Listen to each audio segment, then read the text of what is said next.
Welcome to today's video. I'm going to be talking about the importance of well-being for self-love and kind of how they work together. You can't really feel well, be well, have the being of well if you don't first love yourself. And it's going to be hard for you to love yourself if you don't feel good, if you're not doing the right things, making the right choices most of the time. I only know this because there's been even moments in my life I might not have felt at my best, loved myself the most, been at my most well-being that I could be. I know what it feels like to feel really well, and I know what it feels like to feel like hell, and I choose feeling as good as I possibly can. So I take the actions to love myself, give myself grace, accept myself for who I am, what I've done, where I've been, having the courage to get to where I'm wanting to go. And I feel that can only happen when you actually love yourself, you care, and you do the work that helps you get there. That's why health's so important to me, because it's one of the best things you can do to love yourself. And by being healthier, your well-being is going to go through the roof. When life happens, and it's going to inevitably, you're going to be able to handle a lot of these negative things much better when you're feeling good, you're healthy, you're positive, you're uplifted, and you don't go down a downward spiral further than you are because maybe you haven't been taking care of yourself, you haven't been putting the right foods into your body, you haven't been taking the right actions, the right physical activity, both physically and mentally. You're living for yourself and your own survival instead of meeting your own survival needs and then being able to contribute towards others. A lot of the time when we don't truly love ourselves and we're not feeling well, we sap the energy from the others around us, bringing any uplifting or positive vibes or good moods therein.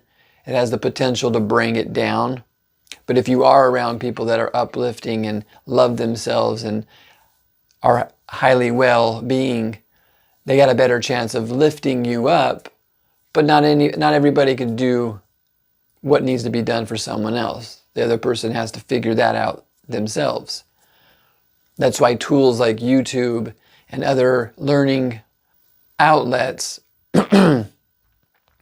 are so great, because there's a broad base of knowledge out there that if you want to feel well, you want to feel better, and you want to see your life get any better, you could go on a journey of just forever learning, forever applying, and forever getting results that peak in value on an upward trend instead of peak in value on a downwards trend, or a complete just airplane crash down, which many people do. So there's many healthy things that you can do that will uplift your well-being, whether it's in thought, like meditative type stuff, or even out in nature is a different form of meditation, physical fitness, education, being around other uplifting people, being around other uplifting outlets of mentorship and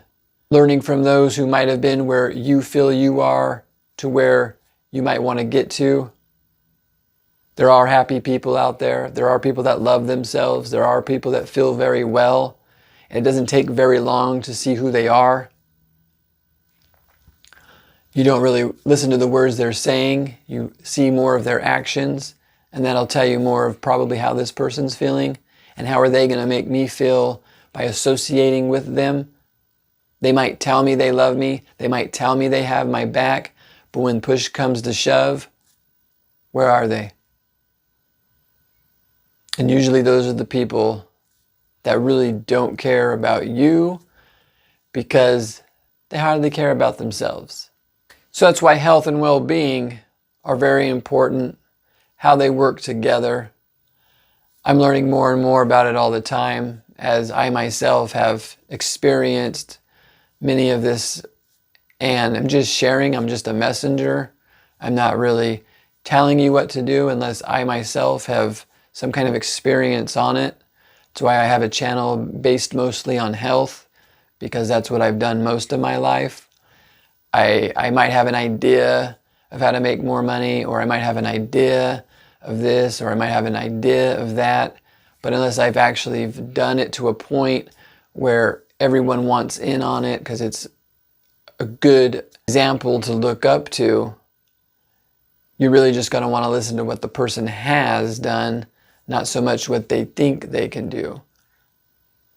And even though I'm not the most financially uneducated person, I know that there's people out there that would make me feel quite illiterate. Just like maybe there's someone unhealthy who feels quite illiterate about their health when compared to talking to people who are living and loving themselves and live healthy lifestyles as much as possible, and their well-being is through the roof, and it's something you can look up to. And you don't look down upon those who might not be there yet in any of those realms. But if you are of influence and have that value, it's like hiking where they need help. You just grab their hand, help them up. As long as they show it's worth it, then it's worth it.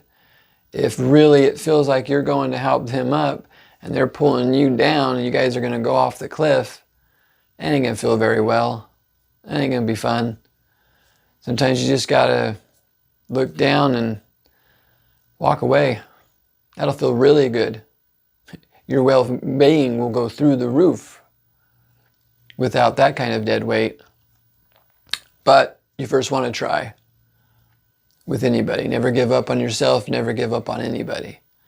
And those are things that are going to help you feel really good too. So start feeling better, start getting your health right. And it's going to trickle down onto how you feel, and how you feel is going to dictate your destiny. Have a great day.